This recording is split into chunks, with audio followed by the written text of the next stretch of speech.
Dans la nuit du 23 mars 1876, 350 hommes encagoulés ont traîné un homme hors de sa maison dans un comté rural de la Caroline du Sud.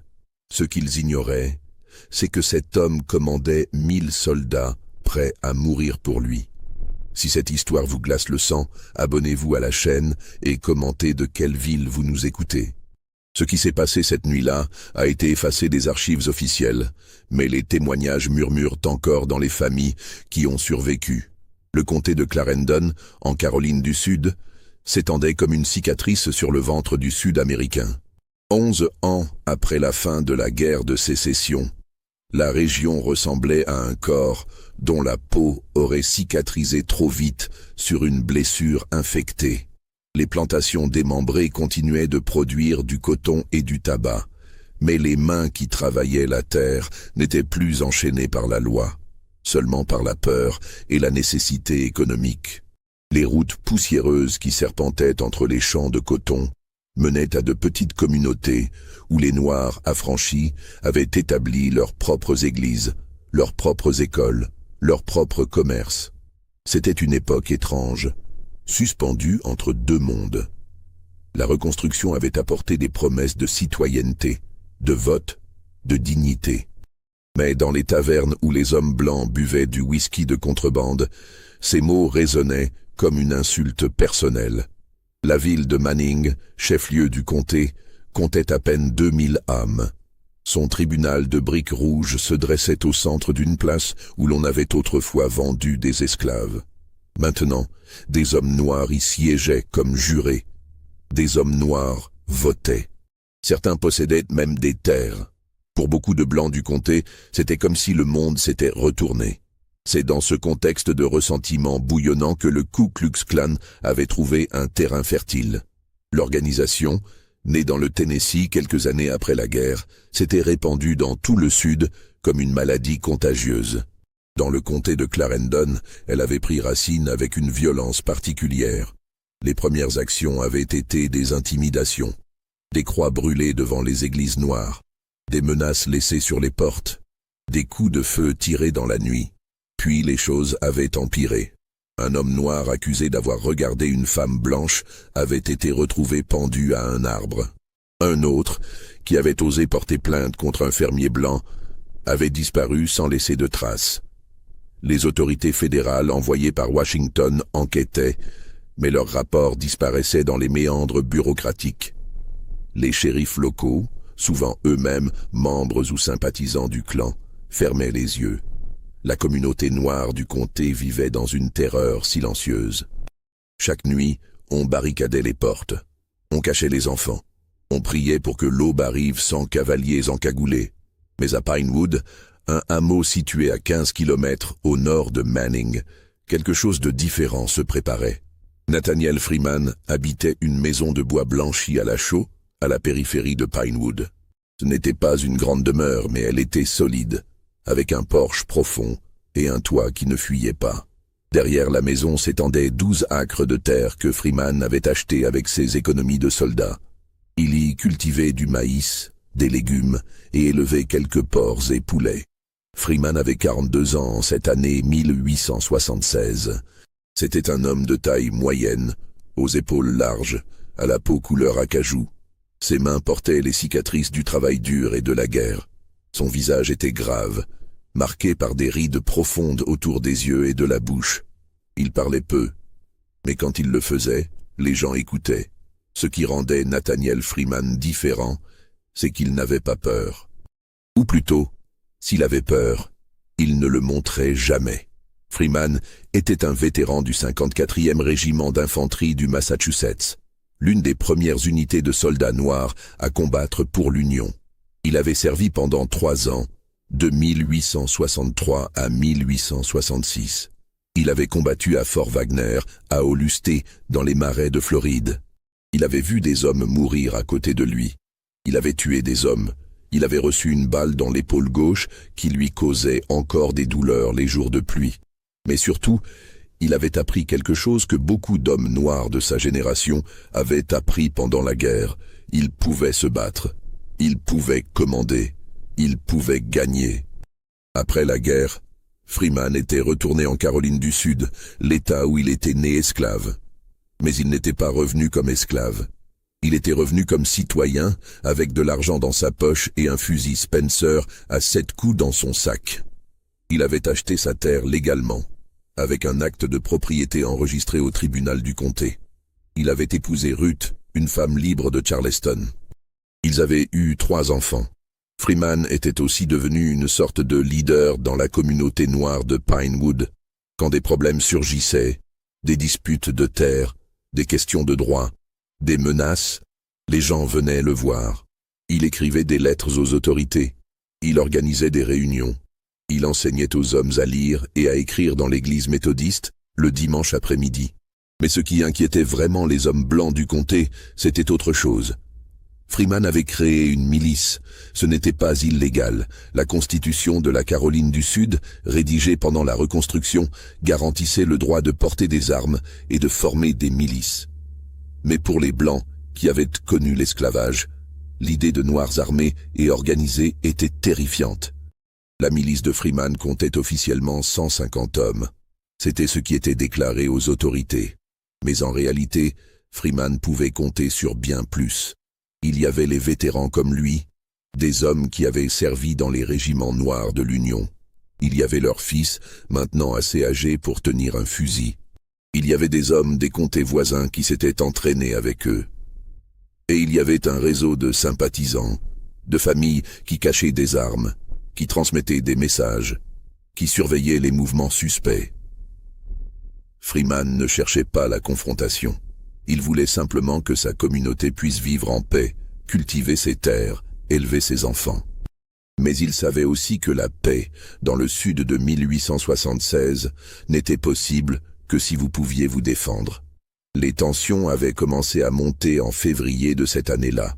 Un fermier blanc, nommé Edgar Pritchard, avait prétendu que des cochons lui avaient été volés. Il accusait un jeune homme noir de Pinewood, Isaiah Collins, âgé de 19 ans. Collins jurait qu'il était innocent. Freeman avait examiné les preuves, parlé aux témoins, et conclu que l'accusation était sans fondement. Il avait même trouvé les cochons de Pritchard, qui s'étaient simplement échappés dans les bois. Mais Pritchard ne voulait pas entendre raison. Il voulait que Collins soit puni. Il voulait un exemple. Quand Freeman avait refusé de livrer le jeune homme, Pritchard était allé voir ses amis. Une semaine plus tard, une croix brûlait devant la maison de Freeman. Le message était clair.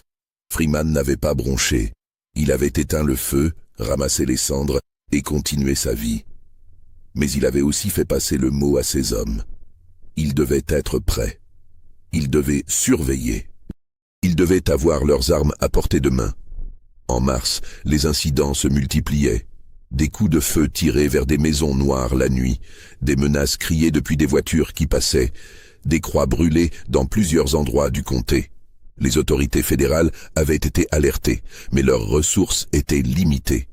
La reconstruction était en train de s'effondrer. Le Nord perdait sa volonté politique de soutenir les droits des Noirs dans le Sud. Les troupes fédérales étaient retirées. Les politiciens du Nord commençaient à parler de réconciliation avec le Sud blanc. Freeman le savait. Il lisait les journaux. Il comprenait que le temps jouait contre lui et sa communauté, mais il refusait de céder à la peur. Le 20 mars 1866, un cavalier encagoulé s'était présenté devant la maison de Freeman en plein jour. L'homme était resté sur son cheval, à une distance prudente. Il avait lancé un papier qui avait atterri dans la poussière du chemin. Freeman l'avait ramassé et lu. C'était un message simple, écrit en lettres grossières. « Vous avez 3 jours pour quitter le comté. Vous et tous ceux qui vous suivent, sinon vous pendrez. » Freeman avait levé les yeux vers le cavalier. Il n'avait rien dit. Il s'était contenté de regarder l'homme dans les yeux, à travers les trous de la cagoule blanche. Puis il était rentré chez lui, avait plié le papier soigneusement et l'avait rangé dans un tiroir. Cette nuit-là, il avait convoqué une réunion d'urgence. Dans la vieille grange de bois qui servait d'église méthodiste à la communauté noire de Pinewood, 120 hommes s'étaient rassemblés. La lumière des lanternes projetait des ombres dansantes sur les murs. L'air sentait le tabac, la sueur et l'anxiété. Freeman se tenait debout sur une petite estrade improvisée. À ses côtés se trouvaient les hommes en qui il avait le plus confiance. Samuel Wright, un ancien sergent du 33e régiment d'infanterie des troupes de couleur des États-Unis. Un homme immense, avec une cicatrice qui lui barrait le visage du front au menton.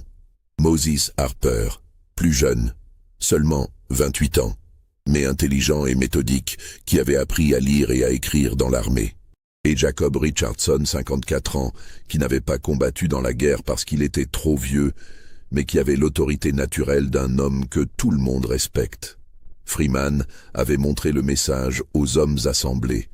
La réaction avait été immédiate, colère, peur, détermination. Certains voulaient partir, d'autres voulaient se battre immédiatement. D'autres encore proposaient de faire appel aux autorités fédérales. Freeman avait laissé chacun s'exprimer. Il croyait que les hommes devaient pouvoir dire ce qu'ils pensaient. Puis il avait pris la parole.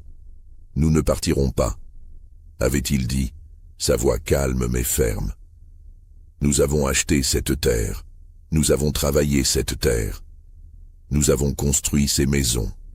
Nous avons payé pour tout cela avec notre sueur et notre sang. Nous ne partirons pas parce que des lâches qui se cachent derrière des masques nous le demandent. » Il avait marqué une pause, laissant ces mots résonner. « Mais nous devons être intelligents.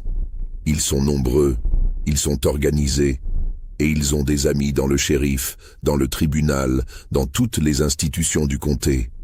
Si nous nous battons, nous devons être prêts à aller jusqu'au bout, parce qu'ils n'accepteront rien d'autre que notre disparition ou notre soumission totale. » Samuel Wright avait alors posé la question que tout le monde pensait. Combien d'hommes pouvons-nous rassembler si les choses tournent mal? Freeman avait sorti un cahier de sa poche. Pendant des mois, il avait tenu une liste. Des noms, des adresses, des capacités. Il avait envoyé des messages discrets à d'autres communautés noires du comté et des comtés voisins. Il avait contacté d'anciens compagnons d'armes. Il avait créé un réseau de communication basé sur des signaux simples. Des lanternes allumées d'une certaine façon, des chemins empruntés à certaines heures, des messages codés laissés dans des lieux convenus. « Si je fais passer le mot, » avait-il dit, « nous pouvons avoir 500 hommes armés ici en moins de 2 jours. Si nous avons plus de temps, nous pouvons en avoir 1000. » Le silence s'était abattu sur l'assemblée. 1000 hommes armés. C'était une armée. Moses Harper avait demandé, et l'armée fédérale, les troupes qui sont encore stationnées à Columbia.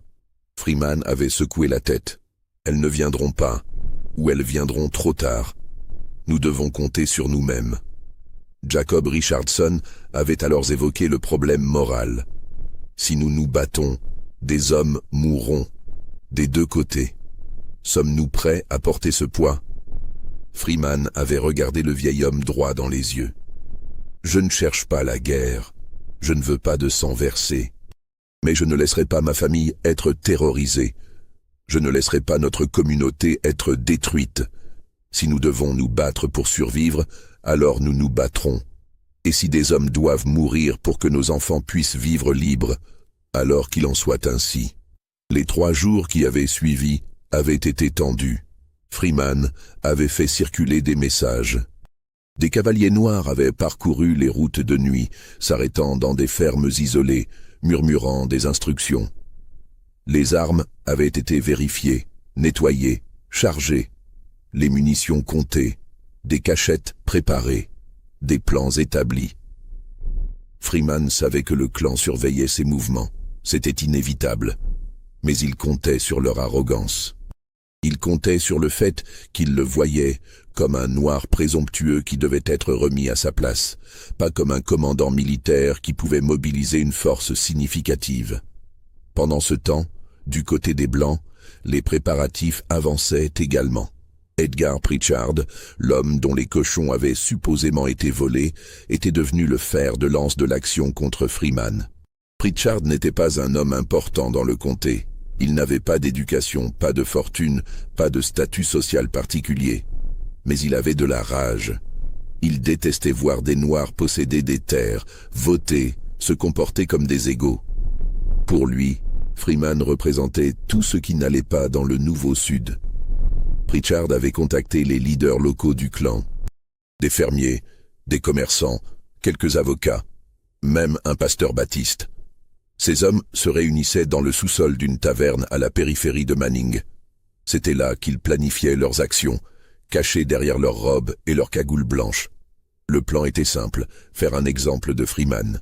Le lyncher publiquement, de préférence devant sa communauté. Montrer à tous les Noirs du comté ce qui arrivait à ceux qui osaient défier l'ordre naturel des choses. Ils avaient fixé la date.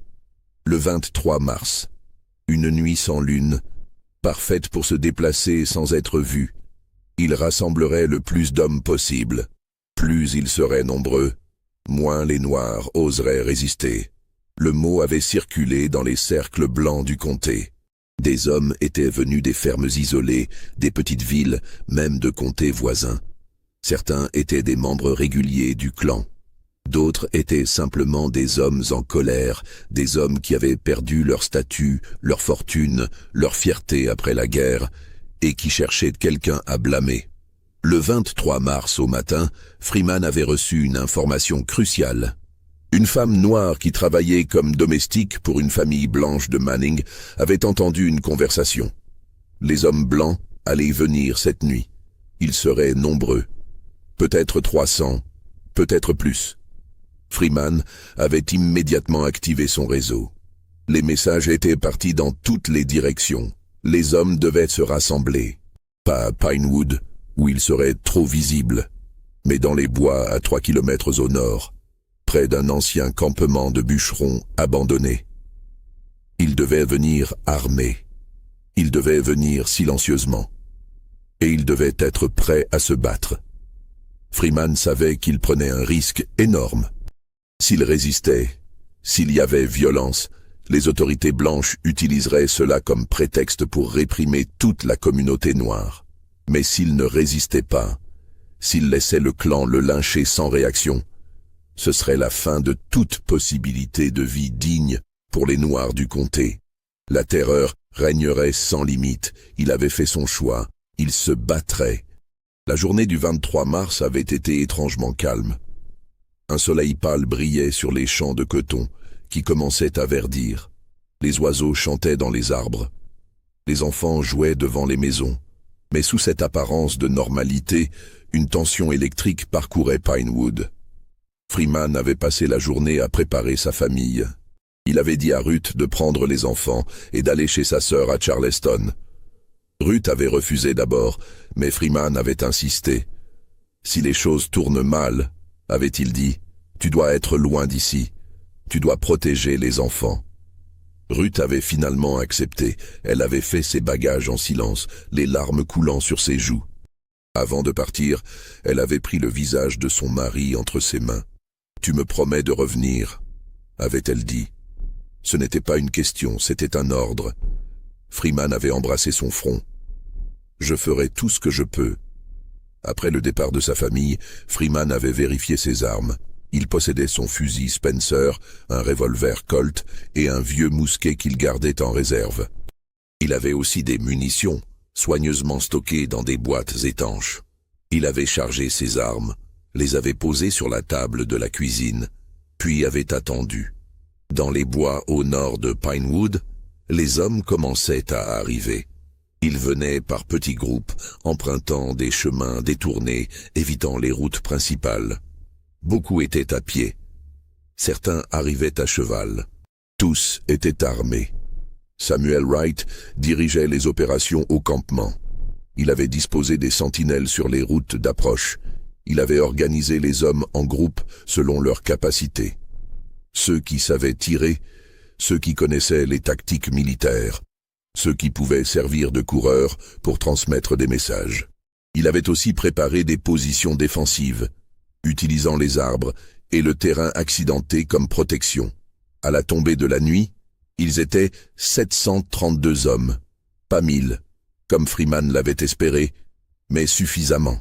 732 hommes noirs armés, la plupart d'entre eux des vétérans de la guerre de sécession, tous déterminés à protéger leur communauté. Pendant ce temps, à Manning, les membres du clan se rassemblaient également. Ils se retrouvaient par groupes à différents endroits de la ville, puis convergeaient vers un point de rendez-vous à l'extérieur de la ville. Edgar Pritchard était là, son visage rouge d'excitation et de whisky. Il y avait aussi des hommes plus respectables, le propriétaire du magasin général, un avocat, 2 fermiers prospères, même le fils d'un juge. Ils enfilaient leurs robes blanches, ajustaient leurs cagoules. Certains portaient des torches, d'autres des fouets. Beaucoup avaient des armes à feu, mais ils ne s'attendaient pas à en avoir besoin. Ils pensaient que la simple vue de 350 hommes du clan suffirait à terroriser n'importe quelle communauté noire. À 22 heures, la colonne du clan s'était mise en route vers Pinewood. Ils chevauchaient lentement, savourant l'anticipation. Ils chantaient des chansons, criaient des insultes, se passaient des flacons de whisky. C'était presque une fête pour eux, une célébration de leur pouvoir retrouvé. Ils ne savaient pas qu'ils étaient observés. Des sentinelles noires, postées le long de la route, les regardaient passer. Elles comptaient les hommes, notaient leurs armes, puis couraient, porter l'information au campement dans les bois. Freeman recevait les rapports, ajustait ses plans. Quand la colonne du clan atteignit Pinewood, le village semblait désert. Les maisons étaient sombres. Aucun bruit, aucun mouvement. Les hommes blancs trouvèrent cela étrange, mais ils l'interprétèrent comme un signe de peur. Les Noirs se cachaient, terrorisés. Parfait. Edgar Pritchard mena le groupe directement vers la maison de Freeman. Quand ils arrivèrent, ils trouvèrent les portes ouvertes, les fenêtres brisées. La maison était vide. « Il s'est enfui !» cria quelqu'un avec mépris. « Le lâche s'est enfui !» Mais Pritchard n'était pas convaincu. Il avait entendu parler de Freeman. Il savait que ce n'était pas un homme qui fuyait. Il regarda autour de lui, soudain nerveux. « Fouille les maisons !» ordonna-t-il. « Trouve-le. Trouve n'importe lequel d'entre eux. » Les hommes du clan se dispersèrent dans le village, enfonçant des portes, brisant des fenêtres. Mais toutes les maisons étaient vides. Toute la population noire de Pinewood avait disparu. C'est alors qu'ils entendirent un bruit. Un homme marchait sur la route principale du village, seul, sans armes visibles. Il avançait calmement, ses bottes soulevant de petits nuages de poussière. C'était Nathaniel Freeman. Freeman s'arrêta à une vingtaine de mètres du groupe du clan. La lumière des torches éclairait son visage, calme et impassible. Il ne montrait aucune peur, aucune hésitation. Edgar Pritchard descendit de son cheval, suivi par une dizaine d'autres hommes. Ils s'approchèrent de Freeman, formant un demi-cercle autour de lui. « Tu as reçu notre avertissement », dit Pritchard, sa voix éraillée par l'alcool et l'excitation. « Tu devais partir, mais tu es encore là. » Freeman ne répondit pas immédiatement. Il regardait les hommes encagoulés, comptant mentalement leur nombre. 350, peut-être un peu moins, tous à cheval ou à pied.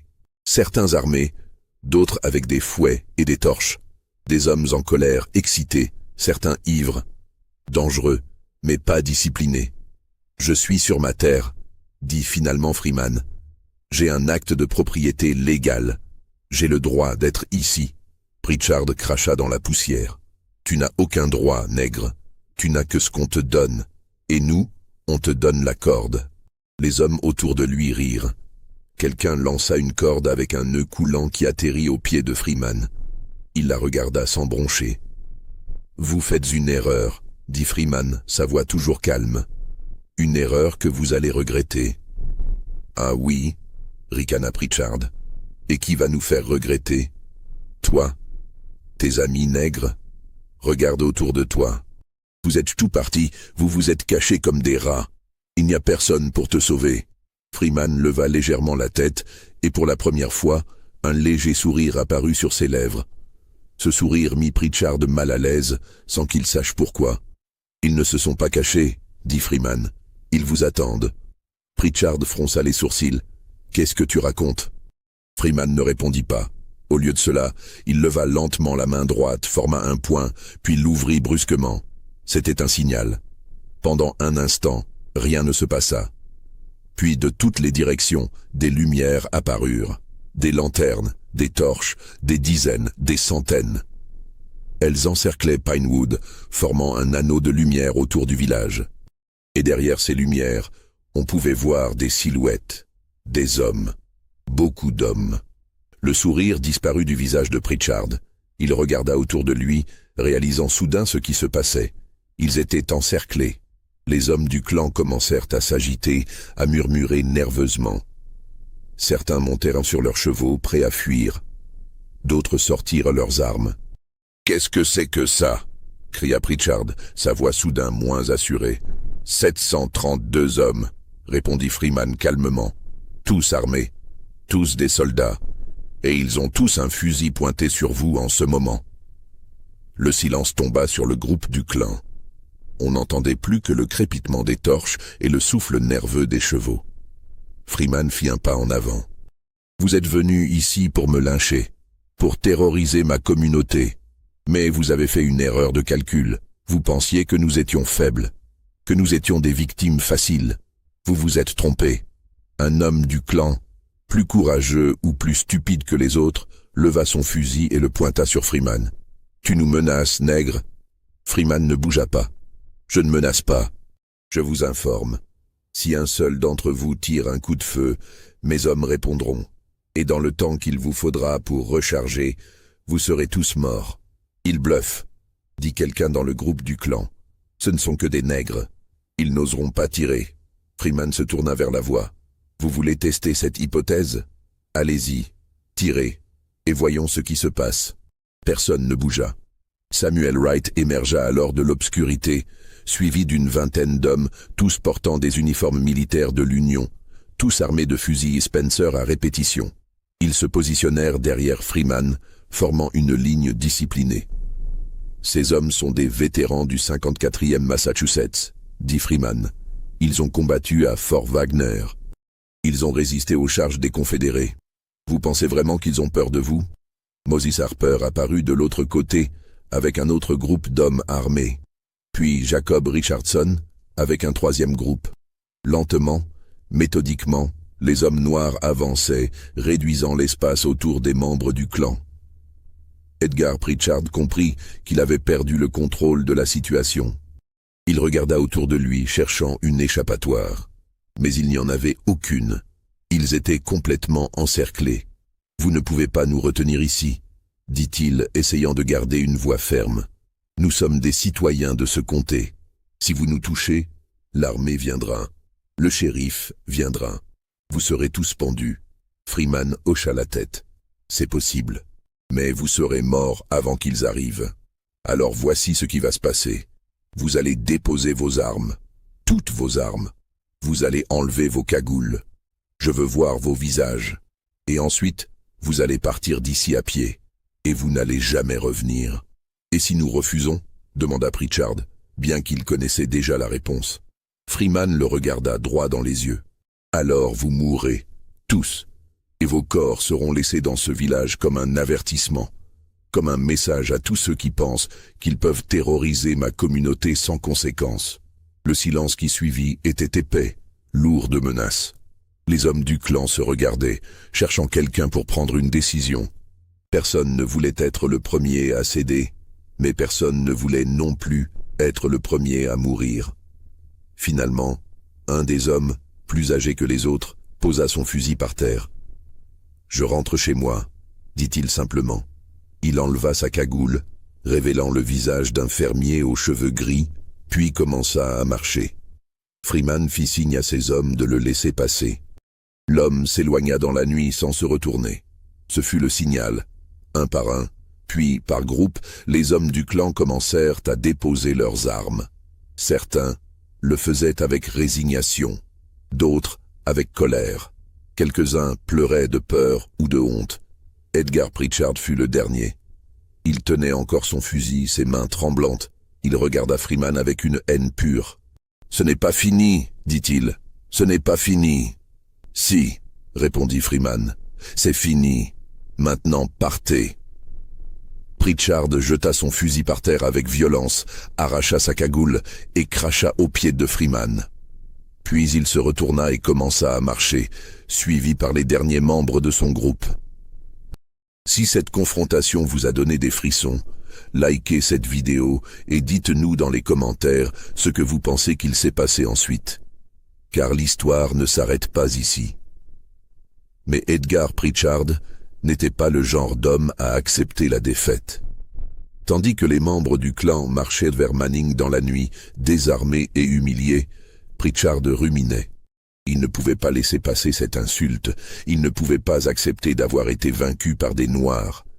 Sa réputation était ruinée, il était devenu la risée du comté. Chaque pas qu'il faisait loin de Pinewood brûlait dans son esprit comme du fer chauffé au rouge. Il imaginait déjà les regards moqueurs, les murmures dans son dos, le mépris de ses voisins. Non, il ne pouvait pas vivre avec cette honte. À environ 2 kilomètres de Pinewood, Pritchard s'arrêta au bord de la route. La lune était cachée derrière les nuages et l'obscurité était presque totale. Il attendit, écoutant les pas des autres hommes qui passaient, certains silencieux, d'autres murmurant des insultes ou des justifications. Peu à peu, il laissa plusieurs hommes le rejoindre dans l'ombre d'un bouquet d'arbres. Parmi eux se trouvait son cousin, James Pritchard, un homme de 30 ans au visage anguleux, marqué par l'amertume. Il y avait aussi les frères Hendricks. Caleb, 35 ans, connu dans tout le comté pour avoir battu à mort un homme noir lors d'une dispute dans une taverne 3 ans auparavant, et Thomas, 2 ans plus jeune, plus calme, mais tout aussi dangereux. Puis, il y avait Daniel Cooper, à peine 22 ans, le fils d'un fermier ruiné par la guerre qui cherchait désespérément à prouver sa valeur. Et William Drake, 40 ans, un ancien soldat confédéré qui n'avait jamais accepté la défaite de 1865. « On ne peut pas laisser faire ça », murmura Edgar, sa voix tremblante de rage contenue. « On ne peut pas les laisser nous humilier comme ça. » Vous comprenez ce que ça veut dire? Si on rentre maintenant, si on accepte ça, on sera des lâches pour toujours. Nos enfants, nos petits-enfants, ils entendront cette histoire. Comment 350 hommes blancs se sont fait chasser par des nègres. James regarda son cousin avec inquiétude. Il connaissait ce regard dans les yeux d'Edgar, cette fixation dangereuse qui l'empêchait de penser rationnellement. « Edgar, écoute-moi, ils sont trop nombreux. Tu l'as vu de tes propres yeux. 700 hommes, peut-être plus. Et ils sont armés. Des fusils Spencer, des revolvers, et ils savent s'en servir. Ce sont des soldats, Edgar, des vrais soldats. Si on retourne là-bas, on va mourir. » Edgar cracha par terre. « Mourir? Tu préfères vivre comme un lâche? Tu préfères que tes enfants sachent que leur père s'est enfui? »« Je préfère que mes enfants aient un père vivant, » répondit James, mais sa voix manquait de conviction. Caleb Hendricks s'avança, ses yeux brillant dans l'obscurité. « Écoute, James, Edgar a raison sur un point. Si on ne fait rien, on devient la blague du comté. Mais il a aussi tort sur un autre point. On ne peut pas les affronter directement. On ne survivrait pas à une seconde confrontation comme celle qu'on vient de vivre. »« Alors qu'est-ce que tu proposes ?» demanda Edgar. Caleb réfléchit un moment, puis un sourire cruel apparut sur ses lèvres. « Pas si on est malin. » Réfléchis. Ils pensent qu'on a abandonné, ils pensent qu'on est rentré chez nous comme des chiens battus, la queue entre les jambes. Ils vont célébrer leur victoire. Ils vont boire, rire, relâcher leur vigilance. C'est maintenant cette nuit qu'il faut frapper. Pas demain, pas la semaine prochaine, maintenant pendant qu'ils ne s'y attendent pas. Edgar se pencha en avant, intéressé. Continue. On ne prend pas beaucoup d'hommes. 1 dizaine, pas plus. Les meilleurs. Ceux qui savent se déplacer en silence. On se faufile dans le village. On évite les sentinelles. On met le feu à quelques maisons, de préférence celles avec des familles à l'intérieur. Ça va créer la panique, la confusion. Les gens vont courir, crier. Et dans ce chaos, on trouve Freeman. On le capture, on le traîne jusqu'à cet arbre au bord du village, tu sais, le grand chêne, et on le pend. On le laisse là pour que tout le monde le voie au matin. Ensuite, on disparaît dans la nuit, avant qu'il puisse s'organiser. Thomas Hendricks hocha la tête. Ça pourrait marcher. S'ils sont dispersés, s'ils pensent que le danger est passé, on peut les prendre par surprise. On frappe vite, on frappe fort, et on s'en va. William Drake, l'ancien confédéré, fronça les sourcils. « Et s'ils ont encore des sentinelles? S'ils nous attendent ?»« Ils ne nous attendent pas, » répondit Edgar avec conviction. « Regarde-les, ils ont gagné, ils pensent que c'est fini. Freeman est un stratège, je lui accorde ça, mais il ne peut pas garder 700 hommes en alerte toute la nuit. Ils vont se disperser, ils vont baisser leur garde. » Daniel Cooper, le jeune homme, intervint pour la première fois. « Et si on se fait prendre? Si ça tourne mal ?» Edgar le regarda durement. « Alors on meurt. Mais au moins on meurt en homme, pas en lâche. Au moins on aura essayé de défendre notre honneur, notre race, notre droit de vivre comme des hommes libres dans notre propre terre. » Il y eut un long silence. Puis, un par un, les hommes hochèrent la tête. Ils rassemblèrent 9 autres hommes qu'ils trouvèrent sur la route, des jeunes pour la plupart, des hommes avec plus de rage que de bon sens, des hommes qui avaient quelque chose à prouver. 13 hommes au total. Ils récupérèrent tout ce qu'ils pouvaient utiliser comme armes. Des couteaux qu'ils cachaient dans leurs bottes, des haches récupérées dans une grange abandonnée sur le chemin, des morceaux de bois solides qu'ils pourraient utiliser comme massues. Ils n'avaient pas leurs fusils, mais Edgar comptait en voler dans le village une fois l'attaque lancée. Ils attendirent 1 heure, laissant le reste des hommes du clan prendre de l'avance vers Manning. Puis ils quittèrent la route et s'enfoncèrent dans les bois, faisant un large détour pour approcher Pinewood par le sud. Ce qu'Edgar Pritchard ne savait pas, ce qu'il ne pouvait pas savoir, c'est que Freeman avait anticipé exactement cette possibilité. Freeman connaissait les hommes, il avait combattu pendant 3 ans. Il avait vu des hommes affronter la mort avec courage et d'autres fuir dans la panique. Il avait appris à lire les intentions dans les regards, à sentir le danger avant qu'il ne frappe. Et il savait, avec une certitude absolue, que des hommes comme Pritchard ne pouvaient pas accepter la défaite. Leur orgueil ne le leur permettrait pas. Ils reviendraient. Alors, pendant que la majorité des hommes noirs de Pinewood célébraient leur victoire, Freeman avait réuni ses commandants dans la grange. Samuel Wright était là, ainsi que Moses Harper et Jacob Richardson. Ils avaient parlé à voix basse, évaluant la situation. « Ils reviendront », avait dit Freeman. « Pas tous, mais certains. Les plus enragés, les plus stupides, ceux qui préfèrent mourir plutôt que d'accepter l'humiliation. » Samuel avait acquiescé. « Combien de temps on a? 7 nuits. S'ils reviennent, ce sera 7 nuits, pendant qu'ils pensent qu'on baisse notre garde. Il faut poster des sentinelles sur toutes les routes d'approche. Il faut garder des hommes en alerte, et il faut être prêt à fermer le piège. » Moses avait posé la question difficile. « Et quand on les attrape, qu'est-ce qu'on fait d'eux ?» Freeman avait regardé chacun de ses hommes dans les yeux. « On verra, mais ils auront choisi leur propre sort. » Ils avaient posté des sentinelles sur chaque chemin menant au village. Des hommes dans les arbres, d'autres cachés dans les buissons, équipés de lanternes couvertes pour signaler tout mouvement suspect. 100 hommes armés restèrent cachés dans les bois autour du village, disposés en cercle concentrique. Freeman avait aussi fait installer des fils de fer tendus bas entre les arbres sur les chemins d'approche, assez hauts pour ne pas gêner un homme debout, mais assez bas pour faire trébucher quelqu'un qui courait dans l'obscurité. Quand Pritchard et ses 13 hommes approchèrent de Pinewood vers 2 heures du matin, ils avançaient avec précaution. Ils rampaient dans l'obscurité, évitant les chemins principaux, progressant lentement à travers les bois. L'air était lourd, chargé de l'humidité de la nuit. Des insectes bourdonnaient, une chouette ulula dans le lointain. Edgar Pritchard menait le groupe, son cœur battant si fort qu'il pouvait l'entendre dans ses oreilles. L'adrénaline et la peur se mélangeaient dans ses veines. Il avançait arbre par arbre, s'arrêtant souvent pour écouter, scrutant l'obscurité à la recherche de sentinelles. Mais il ne vit rien. Le village semblait endormi. Mais ils furent repérés presque immédiatement. Une sentinelle noire nommée Isaiah Collins, le même jeune homme que Pritchard avait accusé de vol quelques semaines auparavant, était posté dans un grand pin à 50 mètres du village. Il vit le groupe d'hommes blancs s'approcher, leur silhouette à peine visible contre la nuit. Il compta 13 hommes.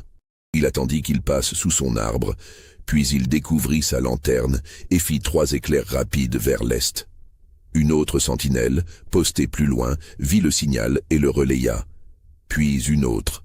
En moins de 5 minutes, Freeman était informé. Il se tenait devant sa maison, attendant. Quand Moses Harper arriva en courant avec la nouvelle, Freeman hocha simplement la tête. « Combien ?»« 13 hommes, approchant par le sud. Laisse-les entrer dans le village, referme le cercle derrière eux, je ne veux pas qu'un seul s'échappe. » Les ordres furent transmis en silence. Les hommes se positionnèrent, se déplaçant comme des ombres dans la nuit. Ils laissèrent le groupe de Pritchard entrer dans Pinewood sans opposition. Pritchard et ses hommes avançaient maintenant avec plus de confiance. Ils avaient atteint les premières maisons du village. Tout était silencieux. Pas de lumière. Pas de sentinelle visible. Peut-être qu'Edgar avait raison. Peut-être qu'ils avaient vraiment baissé leur garde. Ils atteignirent la maison de Freeman. C'était une cible symbolique parfaite. Ils trouvèrent une grange derrière la maison et, à l'intérieur, des barils de kérosène utilisés pour les lampes. Edgar sourit. C'était parfait. Ils commencèrent à rouler les barils vers la maison. Caleb Hendricks avait déjà sorti son couteau et commençait à défaire les planches d'une fenêtre quand Thomas murmura « Attends, tu entends ça ?» Ils s'arrêtèrent tous. Le silence de la nuit semblait soudain oppressant, trop lourd. C'est alors que les lumières s'allumèrent. Des lanternes apparurent de partout, de toutes les directions. 1, puis 10, puis 50, puis 100. Elles formaient un cercle parfait autour du groupe de Pritchard, illuminant soudain le village comme en plein jour. Et derrière chaque lanterne, il y avait un homme. Un homme noir. Un homme armé. Le piège s'était refermé. Edgar Pritchard fit volte-face, son couteau à la main, cherchant désespérément une issue, mais il n'y en avait aucune. Ils étaient complètement encerclés. Des dizaines de fusils étaient pointés sur eux. Un seul mouvement brusque et ils seraient tous abattus. Freeman s'avança lentement, tenant son fusil Spencer. Son visage était grave, sans colère apparente, mais aussi absolument sans pitié. Ses yeux rencontrèrent ceux de Pritchard, et dans ce regard, Pritchard vit quelque chose qui le glaça jusqu'aux os. Une détermination froide, calculée, implacable. « Je vous avais dit de partir », dit Freeman, sa voix calme mais résonnant dans le silence de la nuit. « Je vous avais donné une chance que vous ne méritez pas, une chance que votre race n'a jamais donnée à la mienne, mais je vous l'ai donnée quand même. Et vous l'avez gaspillée. » Edgar Pritchard leva les mains, tenant encore une torche dans l'une d'elles. Sa voix tremblait maintenant, toute sa bravade envolée. « Attends, écoute, on peut parler de ça, on peut trouver un arrangement, j'ai de l'argent. Je peux payer, on peut... » « Il n'y a rien à discuter, » coupa Freeman d'une voix dure. « Vous êtes revenu ici avec l'intention de brûler ma maison, de brûler mon village, de tuer des familles endormies, de me lyncher. Vous avez fait votre choix. Maintenant, vous allez vivre avec les conséquences. » James Pritchard, les larmes coulant sur ses joues, s'avança d'un pas. « S'il vous plaît, Freeman, je vous en supplie. On voulait juste... On ne voulait pas vraiment faire ça. C'était juste... C'était la colère, la frustration. On ne l'aurait pas vraiment fait. » Freeman le regarda avec quelque chose qui ressemblait presque à de la pitié. « Si, vous l'auriez fait, et vous le saviez, tout comme vous savez ce qui va se passer maintenant. » Il fit un geste court. Immédiatement, des dizaines d'hommes noirs s'avancèrent. Ils désarmèrent le groupe de Pritchard avec une efficacité militaire, leur prenant leurs torches, leurs couteaux, leurs haches, même les morceaux de bois qu'ils portaient. Puis, ils les forcèrent à s'agenouiller dans la poussière, formant une ligne pathétique d'hommes vaincus. Samuel Wright s'approcha de Freeman et murmura quelque chose à son oreille. Freeman écouta, hocha la tête, puis se tourna vers les hommes agenouillés. « Vous allez être jugés, » annonça-t-il. « Pas par un tribunal blanc qui vous acquittera parce que vos victimes sont noires. Pas par un juge corrompu qui fermera les yeux sur vos crimes parce que vous partagez la même couleur de peau. mais par cette communauté, par les gens que vous avez terrorisés pendant des années, par les familles dont vous avez détruit les vies, par les hommes et les femmes qui vivent dans la peur chaque nuit à cause de gens comme vous. Vous n'avez pas le droit, cria Edgar Pritchard, trouvant soudain un dernier sursaut de défiance.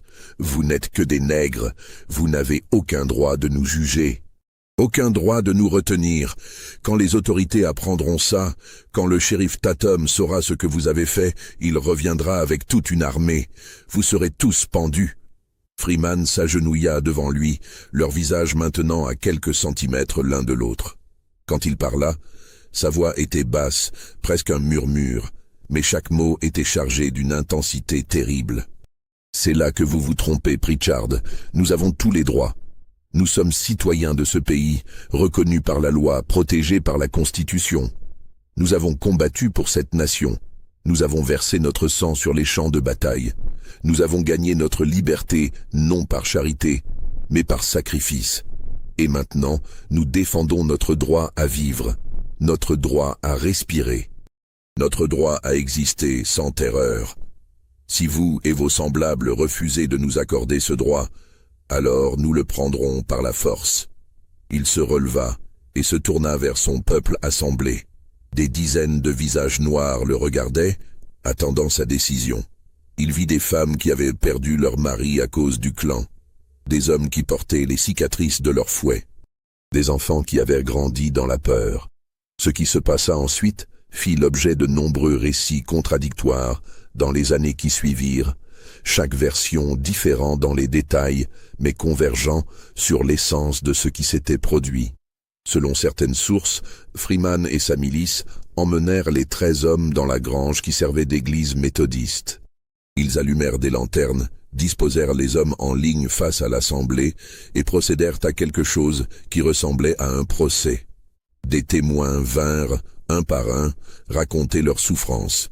Une vieille femme parla de son fils pendu à un arbre pour avoir osé regarder une femme blanche. Un homme montra les cicatrices sur son dos, résultat d'un fouettage injustifié.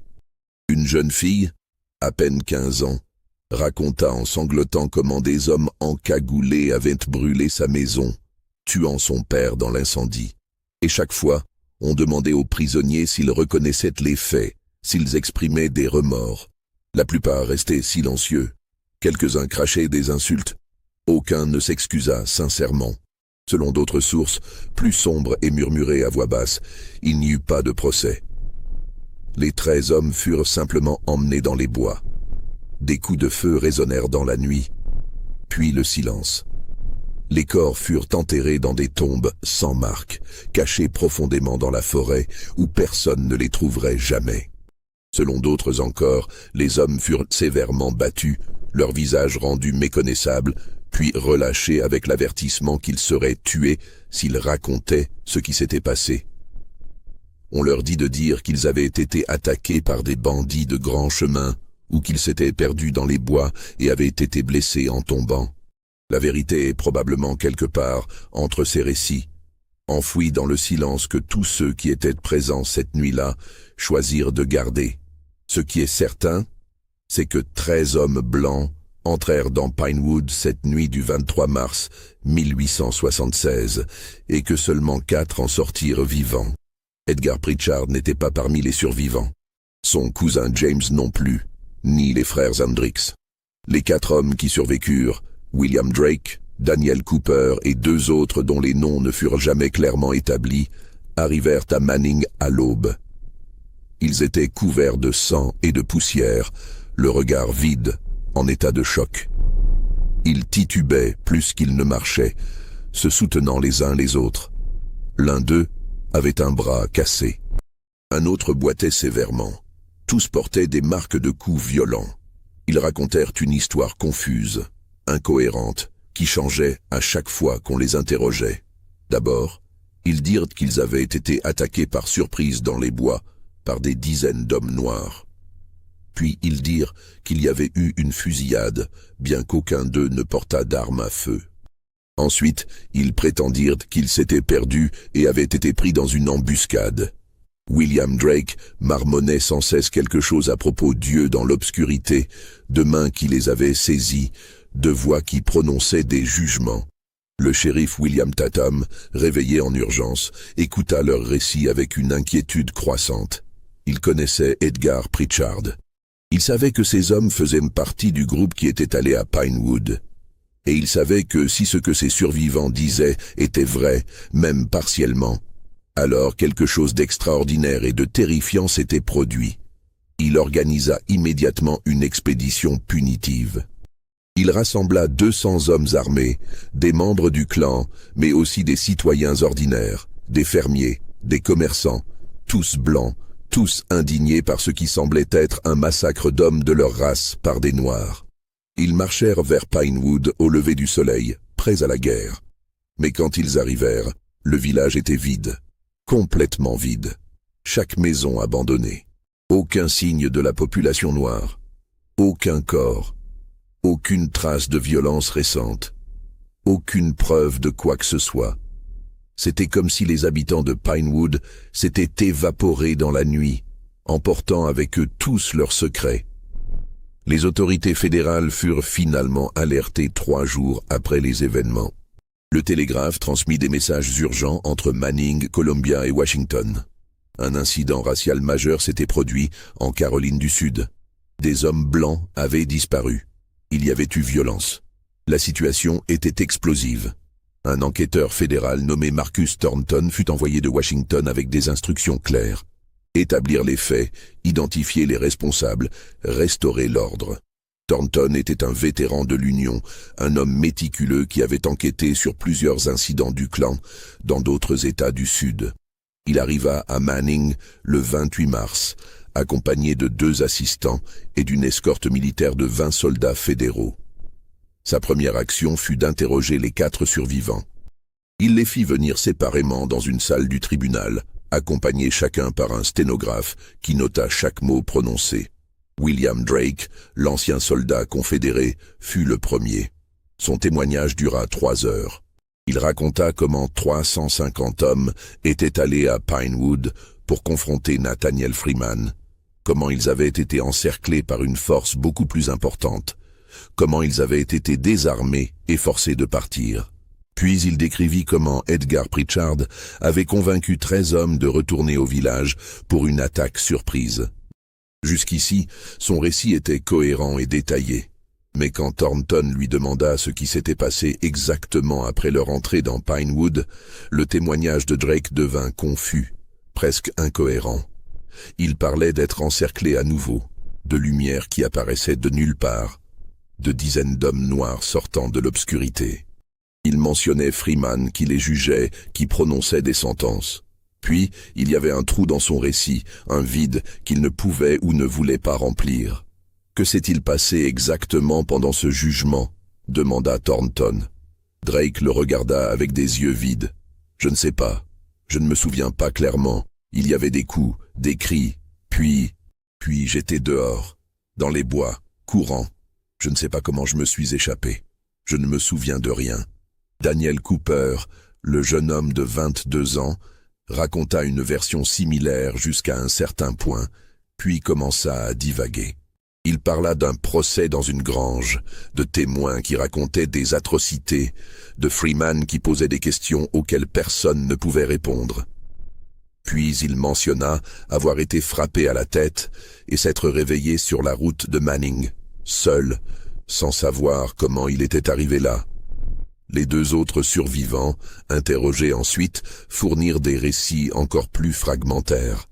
L'un d'eux pleura pendant tout l'interrogatoire, incapable de former des phrases cohérentes. L'autre refusa de parler après avoir raconté les événements de base, affirmant simplement qu'il avait vu des choses qu'il ne voulait pas se rappeler. Thornton était perplexe.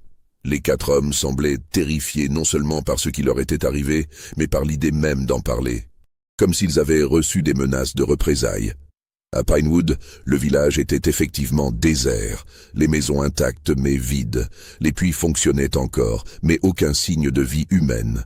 L'enquêteur trouva quelques taches près de la maison de Freeman qui auraient pu être du sang, et des traces suggérant un déplacement organisé de population. Dans la grange servant d'église, il découvrit un cahier caché sous du foin. Il contenait des noms d'hommes noirs avec des annotations militaires, vétéran 54e Massachusetts, fusil Spencer, tireur d'élite. Une liste de milices. Mais sans signature, cela ne prouvait rien. Le shérif Tatum admit que le clan était actif, mais prétendait ne rien savoir des événements. Les habitants blancs refusaient de parler ou exprimaient leur mépris pour les autorités fédérales. Les Noirs semblaient terrifiés, donnaient des réponses évasives. Plusieurs familles disparurent pendant l'enquête. Thornton chercha désespérément Freeman. Il trouva l'acte transférant sa propriété à un certain Samuel Johnson, mais ce nom était introuvable. Il chercha Wright, Harper, Richardson. Tous évaporés. Après 3 semaines d'enquête, Thornton comprenait ce qui s'était probablement passé. Freeman avait organisé une milice bien armée. Le clan avait échoué à l'intimider. Un groupe plus petit était revenu et avait été capturé. Ces hommes avaient probablement été tués. Puis toute la communauté s'était dispersée pour éviter les représailles. Il rédigea son rapport documentant tout ce qu'il avait trouvé, concluant qu'il y avait eu une confrontation armée majeure résultant en la mort probable de 9 à 13 hommes blancs, mais sans responsables identifiables, sans chaîne de commandement claire, sans corps ni témoins fiables. Il recommanda de classer l'affaire avec surveillance continue. Le rapport fut envoyé à Washington, lu, classé et oublié. Le gouvernement, retirant déjà son soutien à la reconstruction, n'avait ni l'énergie ni la volonté de poursuivre. Dans les années qui suivirent, des rumeurs circulèrent dans tout le Sud, murmurées dans les cuisines, racontées dans les églises noires. Les versions variaient. Certains disaient que Freeman avait fui vers le nord, d'autres qu'il était parti vers l'ouest rejoindre les communautés noires du Kansas. D'autres murmuraient qu'il n'était jamais parti, vivant toujours dans le comté sous un faux nom. Il y avait aussi des histoires sur les 9 hommes disparus, enterrés dans les bois, jetés dans la rivière Santé, leurs corps jamais retrouvés. Le Ku Klux Klan continua ses activités, mais après Pinewood, ils furent plus prudents avec les communautés organisées. La reconstruction s'effondra en 1877. Les droits des Noirs furent supprimés. La ségrégation devint légale. Mais dans certaines communautés, des hommes noirs gardèrent leurs armes, se souvenant que la liberté devait être défendue. Dans les années qui suivirent, des rumeurs circulèrent. Certains disaient que Freeman et ses hommes avaient fui vers le nord, vers New York ou Boston, où ils vivaient sous de nouveaux noms.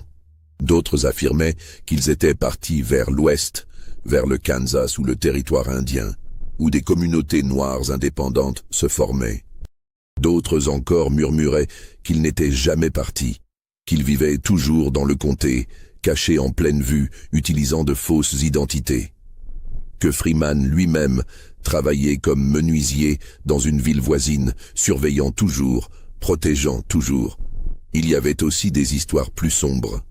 Des histoires sur ce qui était arrivé aux 9 hommes blancs qui n'étaient jamais revenus de Pinewood cette nuit-là. Certains disaient que leurs corps avaient été enterrés dans les bois, dans des tombes marquées seulement par des pierres. D'autres affirmaient qu'ils avaient été jetés dans la rivière Santé, attachés avec des poids, leurs corps jamais retrouvés. La vérité, comme souvent, fut ensevelie sous des couches de silence et d'oubli. Le Ku Klux Klan continua ses activités dans le comté de Clarendon et dans tout le Sud. Mais après l'incident de Pinewood, ils furent plus prudents. Ils évitèrent de s'attaquer aux communautés noires qui étaient organisées et armées. Ils choisirent des cibles plus faciles, plus isolées. La reconstruction s'effondra complètement dans les années qui suivirent. Les troupes fédérales furent retirées du Sud en 1877, dans le cadre du compromis qui permit à Rutherford Hayes de devenir président. Les droits des Noirs furent progressivement supprimés. Les lois Jim Crow furent instaurées, la ségrégation devint légale. Mais dans certaines poches du Sud, dans des communautés discrètes, des hommes noirs gardèrent leurs armes. Ils se souvinrent de ce que Nathaniel Freeman leur avait appris, que la liberté n'était pas donnée, qu'elle devait être défendue. Et quand c'était nécessaire, Il se défendait. Dans les archives du comté de Clarendon, il existe un document étrange. C'est un acte de vente de la propriété de Nathaniel Freeman, daté du 1er avril 1876. La propriété fut vendue à un certain Samuel Johnson, un nom commun, sans aucun détail permettant de l'identifier. Le prix de vente était de $100, un montant dérisoire pour 12 acres de bonne terre. Mais l'écriture sur le document est identique à celle qui apparaît sur d'autres documents signés par Nathaniel Freeman. Et la signature, bien que différente, a été tracée avec la même main. Il est possible que Freeman ait simplement changé de nom et continué à vivre sur sa terre. Il est possible qu'il ait fait cela pour protéger sa famille, pour éviter d'être une cible. Il est aussi possible que ce document soit un faux, créé par quelqu'un pour brouiller les pistes. En 1885, 9 ans après les événements de Pinewood, un homme noir âgé d'environ 50 ans fut enterré dans le petit cimetière de l'église méthodiste de Pinewood. Sur sa tombe, il était écrit simplement Samuel Johnson, 1834-1885, serviteur de Dieu et de la liberté. Mais au dos de la pierre tombale, presque invisible, gravée si finement qu'il fallait savoir où chercher pour le voir, il y avait 3 initiales. NF. Était-ce Nathaniel Freeman? Avait-il vécu 9 années de plus sous un nom d'emprunt, dans sa propre communauté, protégé par le silence collectif de ceux qui l'avaient défendu? Ou était-ce simplement une coïncidence, un hommage rendu par quelqu'un qui se souvenait? Personne ne peut le dire avec certitude. Ce qui est certain, c'est que l'histoire ne fut jamais officiellement reconnue. Elle ne figura dans aucun livre d'histoire. Mais elle survécut dans la mémoire orale, transmise de génération en génération avec le message que la résistance était possible. Dans les années 1960, des activistes du mouvement des droits civiques découvrirent des références à Pinewood. Mais les traces étaient effacées, les témoins morts ou silencieux. Un historien local, Robert Jennings, passa 10 ans à rechercher l'événement. Il fouilla les archives, interviewa des dizaines de personnes et conclut dans un article de 1969 qu'un événement significatif s'était probablement produit, mais que les détails restaient incertains. Son article mentionnait avoir reçu anonymement ce qui prétendait être le journal de Freeman. Le journal décrivait la planification, la confrontation, et selon lui, Freeman avait ordonné l'exécution des hommes revenus attaquer, écrivant « La violence engendre la violence, mais parfois c'est le seul langage que certains comprennent. » Mais Jennings n'avait jamais pu authentifier le journal. Il disparut après sa mort. Personne ne savait s'il était réel. Alors la question reste. Cette histoire est-elle vraie? 350 membres du Ku Klux Klan ont-ils vraiment marché sur un petit village noir en Caroline du Sud? Ont-ils vraiment été confrontés par plus de 700 hommes noirs armés? 9 hommes blancs sont-ils vraiment morts cette nuit-là? Et Nathaniel Freeman a-t-il vraiment existé? A-t-il vraiment commandé cette résistance? A-t-il vraiment vécu le reste de sa vie sous un nom d'emprunt? Les preuves sont fragmentaires, contradictoires, incomplètes. Mais elles existent. Dans les archives fédérales, il y a un rapport d'enquête. Dans les registres du comté, il y a des actes de propriété étranges. Dans les cimetières, il y a des tombes avec des inscriptions cryptiques. Dans la mémoire des familles, il y a des histoires transmises à voix basse.